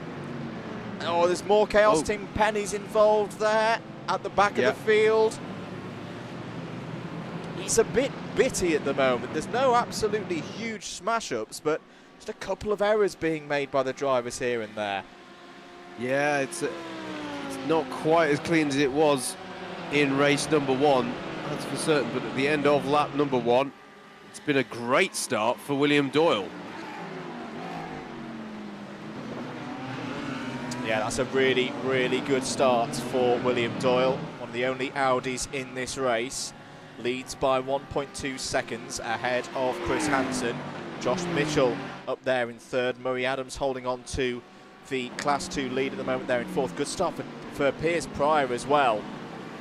Using a bit of the old BUKC magic there over the years for Loughborough. He knows how to get his way through a reverse grid or a random grid. He's already up to P7 in this one. Here's your race 1 winner. The Asher Racing yellow and black there of Kieran Harrison is up to 15th place. And the benefit though, yes, it being a reverse grid, but with it still being quite a long race, he can take his time here. He doesn't have to be absolutely sending it. Oh, there's somebody up ahead through Dunlop. I think it's Jack Eyre in the Rethink Racing car there, the BMW. It was one of the Rethink Racing cars. No, it's not Jack Eyre, because there he is. It's still running. But he doesn't have to win this race on lap 1 or even within the first 5 laps. He can take his time to pick them off one by one, keep himself in it towards the end of this race and after those mandatory pit stops. Yeah, absolutely. This is going to be tasty, isn't it? I've got a great feeling about this pack over the next few laps. And think back to what we saw Steve Hicks do in the previous race, Andrew. Once we get through this third lap, are there some strategic calls to be made here? Well, look at this, nearly 5 wide towards turn 1. This is lovely stuff here, and it's going to be Steve Hicks who arrives on the scene first. Andrew Dawson is out wide. But outbrakes himself and is going to lose all of that hard work off of it. And Michael Preston coming through in the 19 there, he got his braking right. Yeah, and Gautier Thornton as well has been a big beneficiary side by side with Preston as they go into turn 3. And it's going to be with Gautier Thornton. What a lovely set of exchanges between these drivers. Good racing room given, Andrew. As Ross Deal goes up the inside of Steve Hicks. Kieran Harrison now, there as well. Yep. Yeah, now Harrison seizes the opportunities, biding his time, as you say. He's getting that coverage again, isn't he, Howard? He is. He is. Car. Dawson trying to hold in there is unfortunately fallen down to 14th place at the moment in the early stages of this one. We are on lap 3, so drivers can elect to pit if they want to at the end of this lap. We're looking back from the rear bumper of Mathieu Gauthier-Thornton at the moment. There is Michael Preston, formerly of Southampton University. There is everybody, mate. They're all... They're all there. What's scarier, that vision back to the whole field or that dormant volcano? One of the two. I think the word dormant is important in determining that. Into the pits, Alex Mitchell into the pits for his mandatory pit stop. So we have got drivers throwing the dice here. They've gone, nah, I don't want to spend the next 5, 6, 7 laps fighting my way through the traffic. I'm going to go in, get the mandatory green stop, pit stop done, get it ticked off, and get in some clean air. Sam Sanders has elected for that option as well, and there was a little bit of damage on the rear left corner at least there for Sanders. You just saw it pop out with the fast repairs that are in play here in this series. They're not moving because they're now topping off the tanks and putting fuel in, which they have to do. So Christopher Powell and Cameron Watson and Rick Wong all electing to do this. I like that. I like that strategy. It's going to be interesting to see how much these drivers come through the field. So they were around 12th downwards, I think, when they made that stop. They're now a good long way behind. Well, the back of the field is just coming through turn 6 now into turn 7. You can see that on the track map on the top right-hand corner. These drivers are probably, what would you say, Howard, a sector and a half behind? Let's see if they can start pulling that time in over the next 6 or 7 laps. Yeah, it's going to be interesting. I have to say, I'm not sure what's happened with Mike Hart's race, because I think he's visited the pits, but I didn't see him as one of the pitters at the end of lap 3 there. Lawrence Vines has been in as well. I think that's more, that makes more sense to me after we saw him spun round out of turn 1 at lap 1, so I think he didn't have much choice. As Murray Adams under attack by Chris Hansen here into turn 1. 2 committee members here, don't collide, boys. I was going to say. It's going to make, that could make Stewart's reviews interesting during the week. They've got Piers Pryor just behind them as well, on board now with Piers Pryor, former BUKC champion, and wide goes Chris Hansen. Got a real snap of oversteer there as he tried to set the car up in through Coca-Cola curve. Thankfully, he's got a load of tarmac out to driver's right, and you can see him there. He's recovered side by side between the 2 CR custom racewear cars. Piers Pryor and Murray Adams here. Electric racing once again here in the Club 100 BUKC iRACIng series. Down the inside looks Piers Pryor. I thought he was going for the move there, but it tightens quickly on the initial part of Dunlop chicane. Murray Adams is able to hold on. Yeah, absolutely. I have to say, not for the first time in this round, Andrew. Piers Pryor getting his braking point right when perhaps others aren't. He's braking in his turning points. Just keeping a cool head in some of these trains. This can play with your mind, this track. It really can. And yeah, showing some good experience there. But great little battle this as they come onto the start-finish straight once again. And as you can see, basically the entire mid-pack is a good little battle. As Ross Deal is peeling into the pits, I can see in the background. So interesting to see much more variation already, Andrew, in the strategies being deployed here. Well, as down the inside is Piers Pryor, and provided he spotted his braking point correctly, and I haven't commentated Kirsten by talking about that, he is through. Identical cars, of course, and fixed setups in this series as well, for if you're tuning in for the first time. That again is very much in the ethos of Club 100, everybody receiving the same set of machinery in terms of performance bounds, no playing around with setups and leaning things towards those with more resource to take advantage. It's all down to the driver. But on that occasion, Piers Pryor had the advantage of a slipstream down the pit straight into the pits. It was the 3-4-3 there. That's Alan Curtis. So Alan Curtis, Murray Scott and Ross Deal all choosing to pit early. So I guess this is now we're looking for where's Sam Sanders in all of this, because we saw him pit early. He's running 18th So you can see he is catching on to the back of some of these, and the one we did miss, Andrew, I don't think we clocked Kieran Harrison coming in, but he's pitted as well, and he's there. He's in 25th place. Again, I think that's quite a wise move, because he's effectively covered off any charge that may come from Alex Mitchell and Sam Sanders there. Now, he's in a decent position towards the front of the field, but we've already seen him disappear off the front of one race. He's, with the performance that's in that BMW and behind the wheel in his hands, he's probably not too worried about track position at the moment. He's just covering off, as I say, those strategies being played by other potential threats. Yeah, he is the highest placed of the pitters so far. Yep. So this is going to be an interesting one to see what kind of pace he can put in now versus those at the head of the field. I think it's going to get very interesting when the leaders pit later on, Andrew. Michael Preston is in the pit lane. He's rolling. So where is he going to be in relation to Kieran Harrison? Do you know what? He's going to be in front. He is. He is going to be in front. Well, Michael spends a lot of his time and involvement in the sim racing efforts of Williams Esports in the strategy seat. That might be an inspired call there. Spotted Kieran Harrison coming into the pits, who himself is potentially covering off Sam Sanders. Michael Preston has done likewise, I think, Howard, and done it well. He's got back out ahead of Kieran Harrison, and he's got a bit of a gap to play with now. He can get himself up to speed, get himself into a rhythm.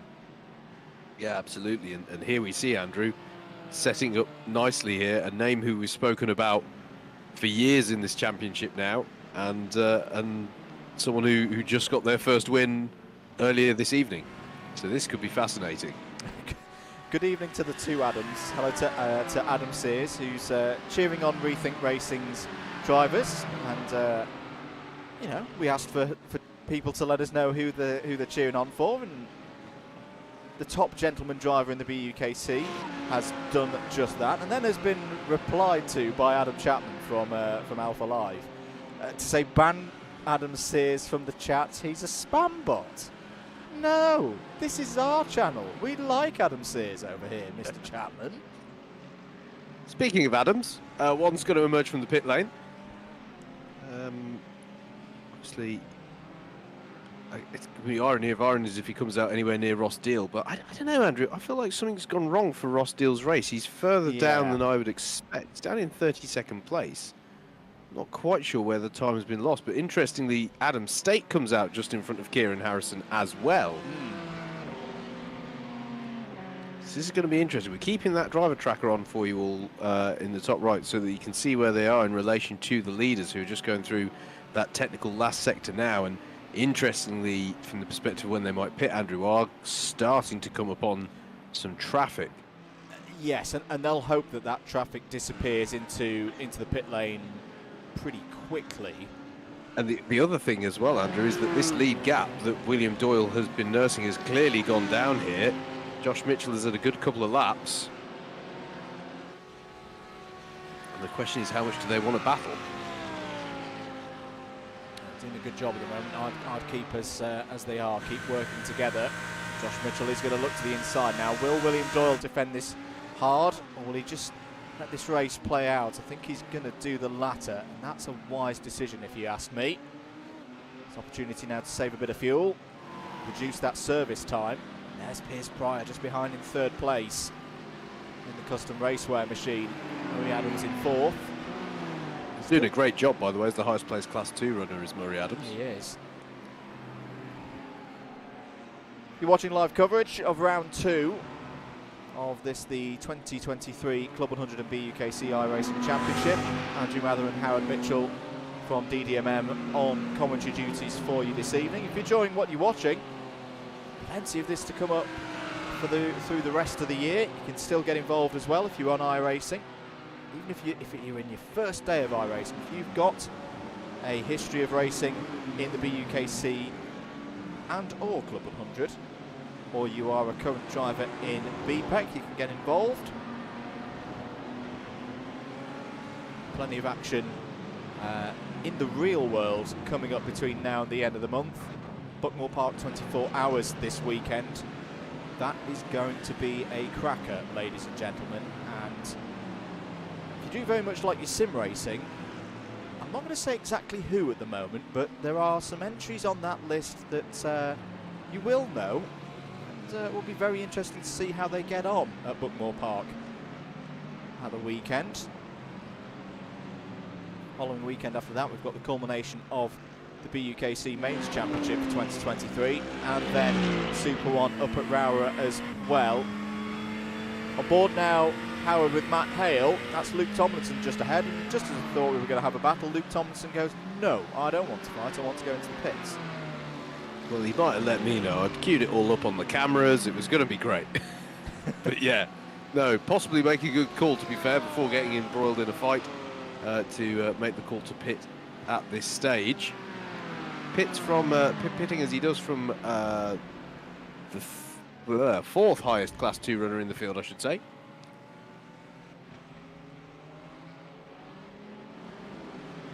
Is Matthew Whitefoot, 7th place overall now, 2nd in C2, but crucially, Howard, he can see the C1 leader there, 3 cars ahead, Murray Adams. That's going to be his target across the course of the next 14 laps. Yeah, indeed, the C2 leader ahead of him, and he's well, I'm glad to see Daniel Crossley coming onto the back of him, purely for the fact that otherwise it's turning into a bit of a BMW derby ahead of us. This is the longest continuous stream of BMWs in the field at the moment, which starts with Piers Pryor in 3rd and ends here with Whitefoot down in 7th. At times it's starting to look a little bit like a racing version of the M25 on a Sunday night, with all the executives heading back into London. Here's Pryor really playing himself into this one, I think, Andrew. Coming up slowly but surely onto the rear of William Doyle. They're all still playing the strategy sensibly here. Got a bit of traffic ahead of them to deal with, side by side now between Gautier Thornton and Hansen there. Hansen in the DDMM, BMW on the outside, will be on the inside for the next turn of turn 3. No, not able to be alongside Gautier Thornton there. Has to slip back into line and into 6th place. Yeah, nice little battle. Looking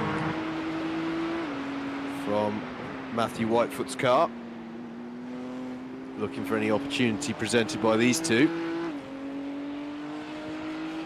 Next event, actually, for those interested, it's not that far away. Wednesday the 3rd of May will be at Hockenheim in iRacing with the GT3s again. But a subtly different format, back to the AB Heats format that we ran for the first time in round number 1. There'll be a super final in that one as well. So make sure that you've subscribed at Double Dash MM and liked and all of that business across your social media networks for all the information to do with round 3. And of course, you can still enter the championship. Head across to the Double Dash Motorsport Media Instagram and the link tree for all the details there. Good scrap this, Howard. This is over 19th place. Adrian Goodwin and Sam Dimolo. Yeah, absolutely. It's a really nice little scrap between these two drivers, one in Class 1 and one in Class 2. Yeah. I'll tell you for free, though, they're not... There obviously has to be an I-rating cut-off at some point between Class 1 and Class 2. These two actually have a fair old battle, I think, based on that, as Piers Pryor is in the pit lane. So pitting from 3rd. And is this going to be the genius call, Andrew? Now, I'm really interested to see where he comes out in relation to the likes as Craig Brown comes into the pits in the sole Lamborghini of the field in the background there. But I'm really interested to see how Piers Pryor comes out relative to Preston. It is going to be close. There is Michael Preston. There is Adam State and Kieran Harrison looking for a move there, and Piers Pryor's got them. Now, if he's changed tyres, he may have some cold rubber underneath him at the moment. He's going to get back up to speed quickly, but that's been played very, very nicely by Piers Pryor. He's got back out ahead of Kieran Harrison and Adam State. The top two from race 1. Yeah, absolutely. And the significance for me as well, Andrew, though, is that Preston did get him. Michael Preston is still the highest placed of those who have pitted in this race. Yeah. It's going to be fascinating to see how this plays out.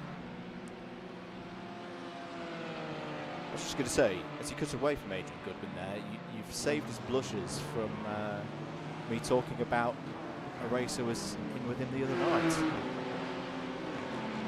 Maybe one for later. Here's the battle for third place. Matthew Gosset, Thornton and Murray Adams. Now, I think that flash of the lights from Murray Adams was to Matthew to say, I'm not going to fight you. Let's work together. Yeah. There's a strategy game at play here. This is not the time for Formula Ford Festival style racing, as in comes Jake Eyre for his mandatory pit stop. Charlie Summers is in as well. Yeah. These two deciding that now is the time. Beyond the halfway stage now. Tyres going on the BMW there. Up go the Jacks. They are there, honest, on Jack Eyre's car. So that's going to be interesting to see how his car performs in the latter stages. I think we are into the second half of this race now. Yep. I think a lot of drivers have been electing to take a set of fronts, Andrew. Yeah. Although, interestingly, he comes out behind Charlie Summers, so Charlie Summers not choosing to take tyres. Very close side to with Sam Sanders and Alex Mitchell there as well. Hello to Seb Algieri. He's got in touch in the chat. He's cheering on Sam Dimolo and telling him to send it. I agree. Get on with it, Dimolo. Adam Sears responded with send o'clock. We're into the second half of this race now, as we say. Here is Sam Dimolo. And now, so it's 1.4 seconds back would be one heck of a send. It would be, but I wouldn't put it past him. I remember the Gran Turismo Sport days. Here now this is going to be an interesting phase. Yeah, this is going to be a very interesting phase, I think, Howard, because you've now got previous leaders of the race who have pitted now catching those who haven't pitted. Yeah, and well, the significance in this pack as well, Andrew, for me, is that Kieran Harrison has got by on Piers prior, and I think once all the pit stops, yeah, he is going to be under pressure here from Adam State, isn't he? Down the main straight they go. Yes, indeed, and Adam State is going to try and take advantage of this, get that Ferrari running hard down the pit straight, pulling up alongside Piers Pryor there in the BMW. Got to get the braking right though. Got so much time to think about it, as both of them run a bit deep there and away from the apex. That's a good move from Adam State, and it's 18th place for now, but they're playing the long game. That could be a key move in about 15 minutes time. Yeah, absolutely. Battle for third place, Andrew. Murray Adams is having a brilliant race, as he has a bit of a twitch there. That was a fast-acting peppering of commentators' curse there, but he's having such a good drive in fourth, highest of the Class 2 drivers still, and starting to challenge Gautier Thornton ahead of him. So really impressive showing so far. I was going to say, I have not missed. Hey, I see you, Chapman, with the frogs. That kind of behaviour is only reserved for the Bookmore Park 24 hours. Too early. Here on board with Matthew Whitefoot, Chris Hansen ahead. This is for 6th place, and Whitefoot is looking there. If that's one of those, Howard, where it's trying to put Chris Hansen off, and it may have worked. Chris Hansen went deep there. He's tried to prise open the door. He'll be on the outside for Coca-Cola. How's this one going to play out? Good little battle this for 6th place. I just wonder, Andrew, it's going to be really, really interesting when these drivers pit. Are they going to start ruining some of these little battles that they had versus just running to pace? Quite possibly. They have got a back marker in the midst of it there, because there's an out of position Audi, if I'm not mistaken. Yeah, that's Rick Wong ahead of them, I'm pretty sure. Okay. We're on lap number 15. Josh Mitchell still leading this race, by the way. He's pulled out a good gap over William Doyle. 4.5 seconds is the lead. Mathieu Gauthier Thornton in third. Murray Adams fourth. Still your C2 leader. Oh, bit of a moment there for Sam Dimolo. Needing all the help from above that he can get with that livery and that moment. And through goes Piers Pryor. There's your race leader. Still not electing to come into the pits here, Howard. Spin in the background. Murray Adams round at the last corner. Gets back on circuit, but that is a big moment in C2. The C2 leader spinning from the top 5 overall. Now, has he got damage? Is he going to come into the pits? I think he is going to come into the pits because his tyres won't be in a good state after that one. I was going to say he may as well, purely, if nothing else, I think from the psychological benefit after a spin, if that was unforced, just take a moment, dust yourself off. But significantly, Andrew, that allowed Matthew Whitefoot through and to take the lead of Class 2. This is a period of the race where we saw most of the pit stops in race number 1. The difference with race number 1, of course, is that the starting grid, the general feel of the first half of the race was determined by a normal qualifying order, you may say. I think we're going to see that group of early stoppers go by us. Oh, side by side, this is Harrison and Preston, and Kieran Harrison all over the rear axle of the Williams Esports BMW. Yeah, he was briefly a nose ahead, I think, in the braking zone for turn 1, Andrew. And I think this is going to be significant. This could be your net lead battle, this. We'll have to wait and see how the pit stops play out, but it's very interesting to see that, now, yes, he did just lose a time, obviously, with the spin on the last corner, but Murray Adams has emerged well behind all of these drivers. Yeah, so I think we're looking at a net lead battle here, or at least something close to it. It's going to be fascinating to see how the likes of Josh Mitchell and William Doyle and Gauthier Thornton come out in relation to these two. But now is where it could swing back in their advantage, because I think Michael Preston knows that situation of this could be for the race lead. It is for position. He needs to hold Kieran Harrison behind here, because on the basis of what we saw in race 1, if Kieran Harrison gets ahead, he'll be gone. He'll be up the road. Oh, struggling there on the tyres through turn 14. Into the inside here. Oh, that's... And Harrison's going to be through there. Harrison, he is, with a bit of panel bashing there. I don't think it was deliberate. I think that was just one of the William natures Doyle of Panasonic. Pits. Corner is through and past Michael Preston. Yes, William Doyle is in. Tim Penny is in as well. Big lap of field is, Howard, for Kieran Harrison as Michael Preston chops across the front of Adam State there. Does not want to give up track position in this battle. Michael Preston going back down the inside of Kieran Harrison. That one came from miles back. Has he made it stick? Adam State's got back past Kieran Harrison there. Kieran Harrison is not happy at all. Flashing on the lights there at Michael Preston. Adam State trying to go around the outside there in the Ferrari. They make contact. Contact once again as they go into 100R. Amazing racing here. It's not done yet. Adam State trying to hold down the inside. Closes the door and Michael Preston. Is Kieran Harrison going to try a switch back here as they come through the hairpin? There's a car off ahead of the leaders there. It's one of the back markers. And Adam State keeps his cool, Howard, and wins out in all of that. And as we say, if this is for the race lead, that is a big, big moment. There's no if anymore, Andrew. We've seen William Doyle come out the pits, and he is behind them.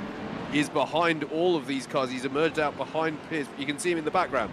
He's 4 seconds off the back of Piers Pryor. So this is unequivocally your battle for the lead, and at the moment it's gone the way of Adam State. Yeah, the top 5. All of the drivers, all the leaders pitting, Andrew. Yeah, they're all in now. They've all realised they're now all covering off William Doyle. They've realised they've got to get in, get this stop done before William Doyle gets in a bit of a slipstream change. There is David Whitehouse, who I think is going to be going in the pits as well, unless he wants to lead the race. No, he's going to elect to go in. This is the moment. This is when we see the net difference. Josh Mitchell in the pit lane right now, and he's emerging. He's emerging now. It's going to be close. It's going to be very close indeed. It may work here for Josh Mitchell. What a brilliant phase of laps there, and it was the battling. It was the battling between State, Preston and Harrison. They were off their ultimate pace, and they've allowed Josh Mitchell with 6 laps to go to get the initiative now. He's just got to defend from them to win this race. What a turn up for the Bucks. Yeah, this is brilliant stuff. I'm surprised, actually, I have to say. William Doyle must have had some kind of compromised run into his pit stop or something. Because or is it tyres? Has Josh Mitchell elected to not go for a new set of front tyres? Yeah, that's a really good shout, Andrew. That's a really good shout. And actually, yeah, that makes a lot of sense for the gap that we see. What is the gap to... as William Doyle had an issue out there. He's dropping down the order. Yes, he's in trouble. He's in big trouble. In the Audi R8. That rear wing is looking a little bit second-hand to me. The wing is not straight, and William Doyle, who is having a great run in the early stage of this one, had trouble now. Oh, this is getting all a bit touring car out there, as out on the curbs is Preston, fighting with Harrison once again. Harrison going round the outside through, and there's contact, and Adam State's involved with one of the back markers. Adam State taken out of the race. Oh, huge drama in all the space of 3 or 4 corners. Harrison and Preston banging doors. Adam State out of contention now, and this all is handing itself to Josh Mitchell. I was about to say, with a potential difference in tyre strategy, this is reminding me of a race at Long Beach at the weekend. Here's Down Pryor. the inside, Pryor now on Preston, takes that position. Has Josh Mitchell played this brilliantly? If it is as we think, that he's not gone for new tyres. Sorry to spoil if you've not watched it yet. This is what happened in the IMSA for Porsche at the weekend. Did they have the fastest car? No. Did they have the best strategy? Yes. They kept it under control with running the race on a single set of tyres, whereas others went for options different and fell away. I've got to say, by the way, a spare a thought for Michael Lithgow, who I think was the back marker where the contact was there with Adam State. I don't think he did anything wrong, though, Andrew. I think that just all arrived on the scene and the contact happened. Maybe as he was cutting to the inside to get well out of their way on the start-finish straight. I'm not sure, but either way, he was unfortunately round. It's Adam State who's lost the opportunity for the win off the back of it. Yeah, it's a real shame for Adam State, but I think he's already shown in these opening 2 rounds of the season that he's got the pace. He is a championship contender, and there's a long, long way to go here this season. There's a long, long way to go, I feel, in this race. 5 laps to go. On to lap 20 we will go. Josh Mitchell has a 1.6 second lead here over Piers Pryor, guest driver tonight for Custom Racewear, our event sponsors.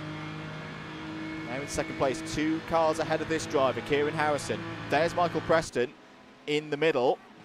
Preston going defensive once again down into the first hairpin. It's going to force Harrison to go around the outside if he wants to get through. This could get a little bit interesting. Whoa, gives him a bit of a shoulder charge there. No love lost between these two, it would seem. Harrison kept his foot in it, though. He was thinking about running it all the way to Coca-Cola then, but he's going slowly. He's going slowly. Slow down. Has he got to slow down? Yeah. Track limit penalties can be quite severe. Yes, he was flashing the hazard there. He did have a slowdown there. Doesn't take him out of the race. It's going to be interesting to see what he does over the next lap. Here's another battle out there. This is Murray Adams on the back of William Doyle, Tim Penny and Tom Edwards. Yes, 14th place. Tom Edwards having a much stronger run of it this time than he had back in round 1, the double header between Okayama and Daytona. It's good to see more like it from Tom Edwards. Boy, what a race this has been so far. It was a bit tepid, I think, at the start, Howard, once everything had calmed down after the reverse grid lap 1. We wondered with the different strategies being played out on the board how it would play out, and my goodness me, this has been a dramatic second race of the evening. Yeah, the strategy has caused this one to come to the boil very, very nicely. As we look back from 14th place, Tom Edwards. It has actually, if anything, calmed a little bit just amongst our top 4. Andrew, the gaps have gone out to around a second between each of them. So they'll just regroup. Well, I say regroup. Can Josh Mitchell it is going to be the question of the tyres. That's going to be a huge question. Mr. Sears, in answer to your question, we're working on it. We have stream decks now. We have the power to create a JV soundboard, shall we say. But 4 laps to go in this one. There's Tim Penny in the Nomad Racing, the bright turquoise Mercedes.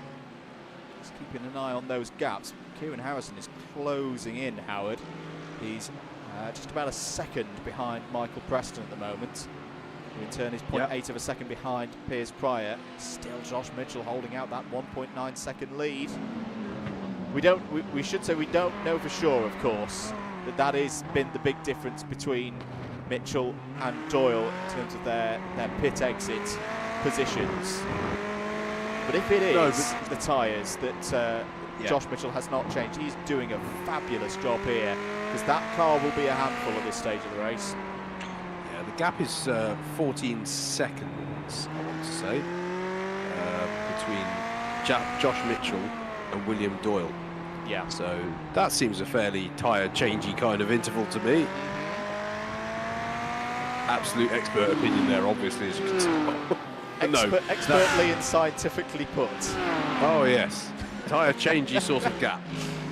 Here's Dan Crossley and Matthew Gauthier Thornton. This is the fight for 5th place. BMW versus Ferrari. Highest place Ferrari. Yeah. Said. Head of Adam State just behind, and Steve Hicks in 8th. I think he was just putting an example on us. Hicksy was providing all the action in the first 2/3 of the stream, shall we say. He's still there, but he's calmed down now, and everybody else has gone at it. Penny down the inside of Edwards. Edwards trying to fight back as they exit turn 1 and go through the kink of turn 2. Yeah, again, side by side they're going to be towards Coca-Cola, but surely, well, I say surely, will Tom Edwards swoop around the outside and claim the authority for 100R? Yes, he will. So he hangs on for now, but this is a fantastic battle that William Doyle and Murray Adams are fast coming onto the back of as well. Absolutely. Tim Penny there. Actually, public service announcement. There may be some of you wondering, why has Tim Penny not got a race number on his Mercedes? This is something that I've realised over the last couple of days. Your base paint, Tim, needs to not be the corporate AMG one, because it sticks the number in a different place. They've changed it from a few years back. There you go. You can have that one for free. Set it to base paint 1 or 14 or something like that. It'll work. I've also realised, mate, that's what we've been doing wrong with our car in all the specials all this time. There we go. 2 laps to go. Josh Mitchell still leads by 2 seconds here, but the battle is very close now for second place, I can see on the tracker. Only a couple of tenths for Pryor ahead of Preston. It's the battle between Edwards and Penny rages on. Edwards goes defensive down that inside line. We've seen that work for others.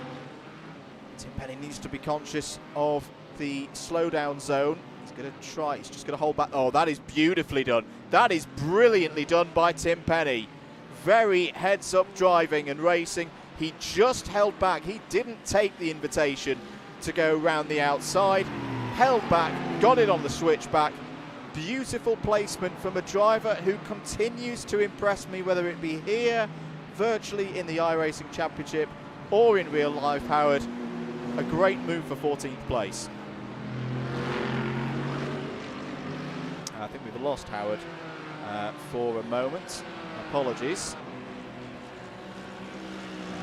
And also, why we're having no changes on the cameras at the moment, so bear with us on that one.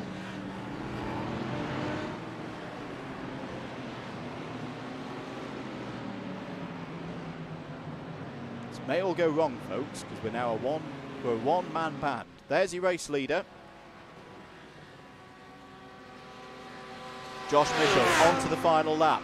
Battle behind. Piers Pryor still in second place. 3rd spot for Michael Preston and 4th for Kieran Harrison. Kieran Harrison having a look down the inside. There's going to be contact surely there with Preston. Pryor spins. Pryor spins in front of both of them. Pryor out of second place, side by side now between Harrison and Preston. Is there damage on Harrison's car? There is.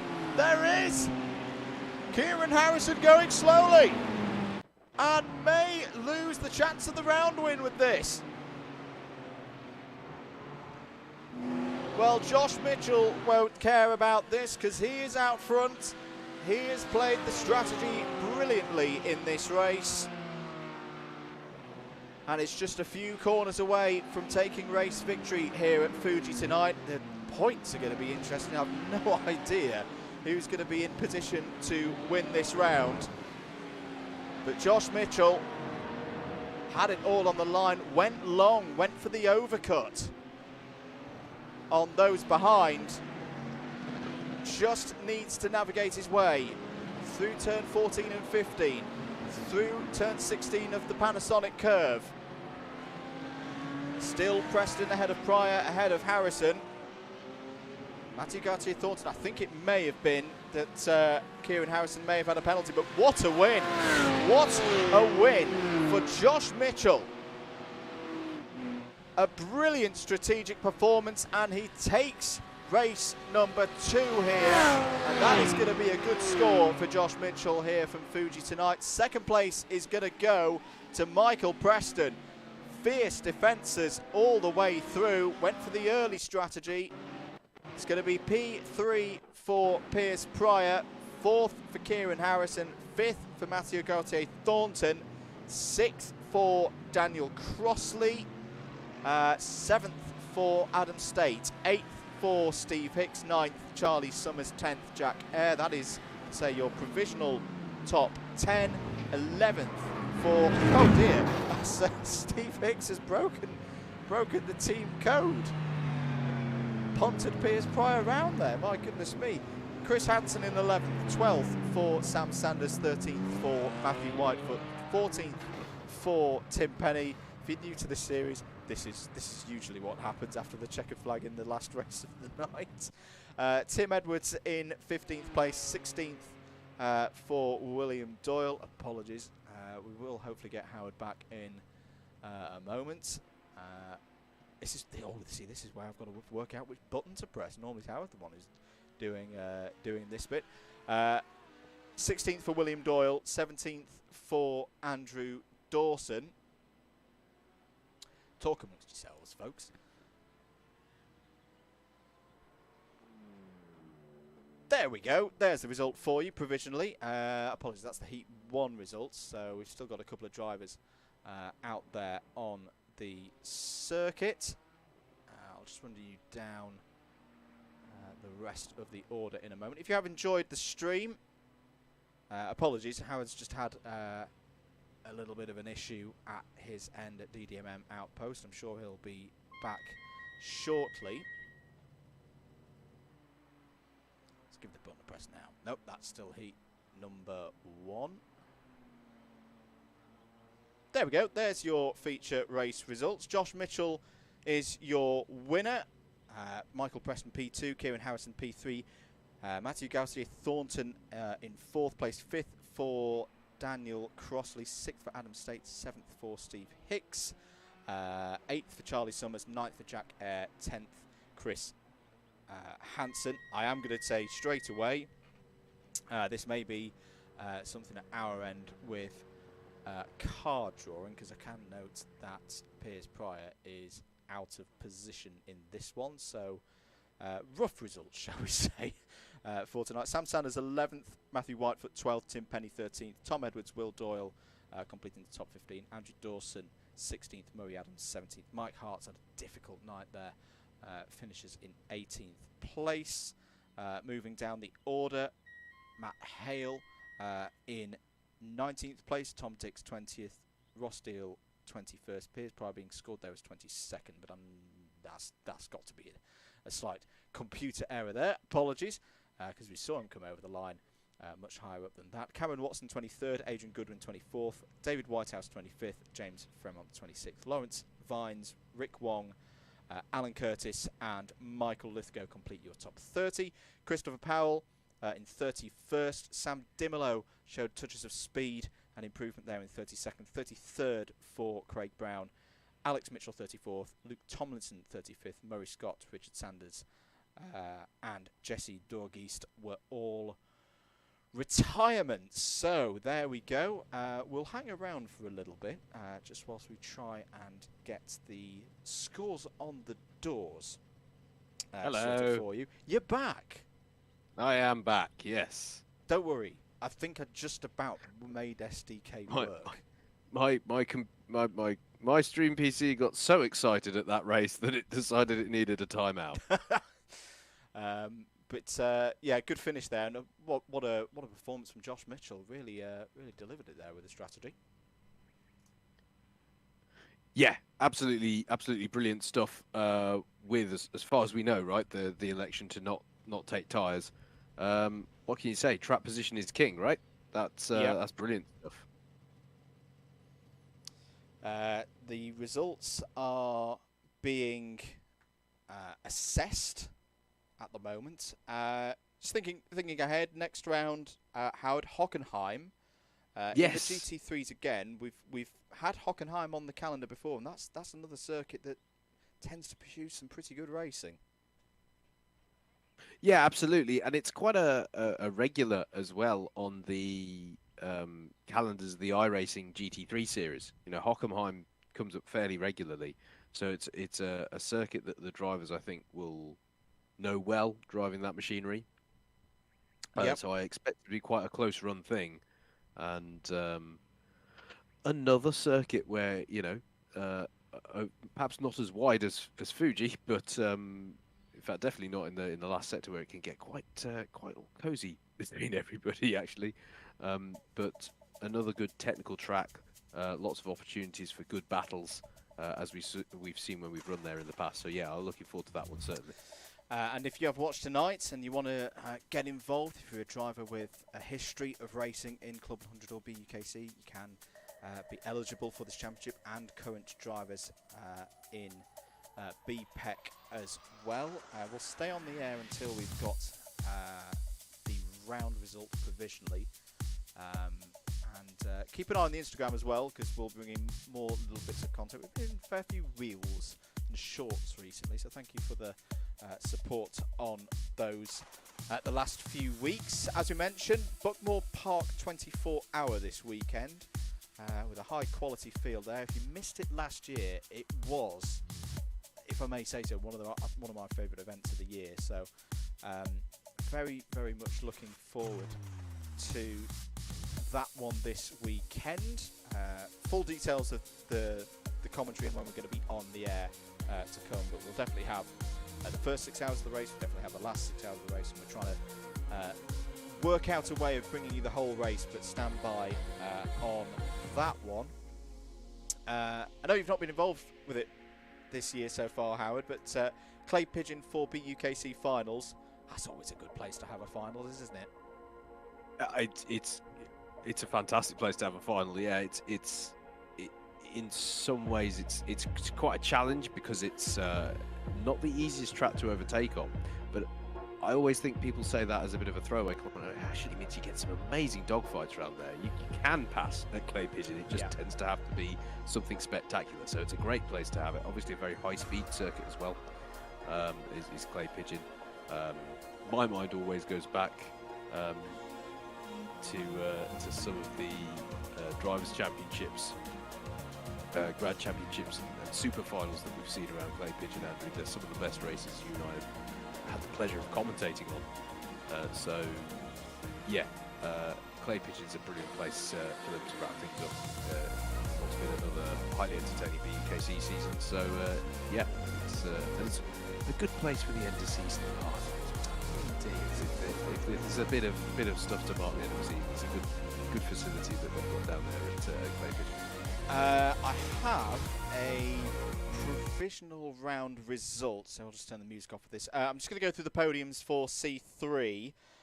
Luke Tomlinson in third on 136 points. Alan Curtis second on 138. Michael Lithgow is your winner in C3 tonight on 140. Your top 3 in C2 looked a little... In fact, let's go from 20th upwards on this provisional result all the way through. So 20th place, Tom Dix on 156 points. 19th place, we find our driver in 3rd place for C2. That being Andrew Dawson. Next place, 18th spot, we find Murray Adams, 2nd place in C2 on 166. William Doyle next up, the run of the C1 drivers here. So 17th place for William Doyle on 167. 16th for Charlie Summers. Quiet night tonight for Charlie, but 169 points for the round. That'll convert into a decent tally for him in the championship. 15th place for Piers Pryor, our guest driver, on 172 points for the round there. Chris Hansen just ahead of him there on 174, 14th place. 175 for Tim Penny, puts him in 13th place overall. 12th place, we find our winner in C2. And I think this is probably one of the certain bits of tonight, Matthew Whitefoot. What a performance from Matthew, 175 points. 12th place overall, and the win in C2. That is already the start of a pretty good charge in C2. Ross Deal was next up on 176 points, so round one's winner finishes outside the top 10 for round number 2, at least on this result at the moment. Tom Edwards was 10th on 177. Jack Eyre, good points there in 9th place on 181. Steve Hicks on 182 was 8th. Sam Sanders 7th on 185. Josh Mitchell 6th on 186. 5th for Dan Crossley on 187. 4th, Michael Preston, although this is, I already know, with a bit of an asterisk because of post-race investigations from race number 1. Michael Preston in 4th on 191, a tie actually with Adam State on 192. But your round winner on debut from Leeds University here in the Club 100 BUKC iRacing Championship, Kieran Harrison, clear winner in the end. 201 points for Kieran tonight. A superb performance that sees him declared the winner of this round here tonight.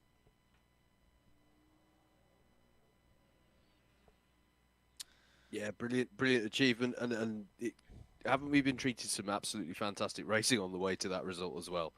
It really has been. It's been a joy to watch. And my favourite for me was that second race, mate. The strategy that came into play made for a very, very entertaining. It came beautifully to the boil in the latter half there. So yeah, and once again I say fair play to the drivers, because the standards on the whole, to my mind, have been brilliant. Yep. Fully agree. As I say, our next round is at the start of May, the 3rd of May at Hockenheim in the GT3s. Do get involved at Leeds University Motorsport, saying Leeds, well done to Kieran Harrison there. A superb performance. We're going to wrap up tonight. Sadly, we end with something that in a perfect world we wouldn't be closing our broadcast with tonight. But here we are. Both of us here at DDMM would like to take this opportunity to dedicate tonight's broadcast to Craig Breen. For those not aware, passed away last Thursday in an accident whilst preparing for this weekend's World Rally Championship round in Croatia. Our thoughts are with Craig's family, his friends, his co-driver James Fulton, who escaped the accident unharmed physically. All the team at Hyundai Motorsport in the World Rally Championship, and the whole WRC paddock, especially those who we know very closely and very well here this weekend. We also want to extend our well wishes to Craig's fans, particularly those from his very, very proud homeland in Ireland. When we race as DDMM, on my crash helmet is an everlasting tribute to another driver who sadly we lost in 2015. Just as Craig, this was a person who was endearing, caring and full of smiles in any paddock he was a part of. And of course there are others over the years we have lost, and it's always a cruel reminder that whilst this is a sport we love, it is still dangerous. But it's a very simple reason why I carry the memory of Justin Wilson with me forever. And that's because he's from my part of the world. He was one of our own, and his tragic passing still hurts to this day. We know without doubt that to so many rally fans from Ireland and around the world, Craig was, quite simply, one of their own, and that's why this one hurts so much. We want to extend our sympathies to those people this evening. We feel your pain, we feel your loss, but we also know that Craig's memory will live on for decades through you, his fans. Thank you, Craig. Thank you for your incredible example of life. We'll see you soon, brother. Flat to the square right.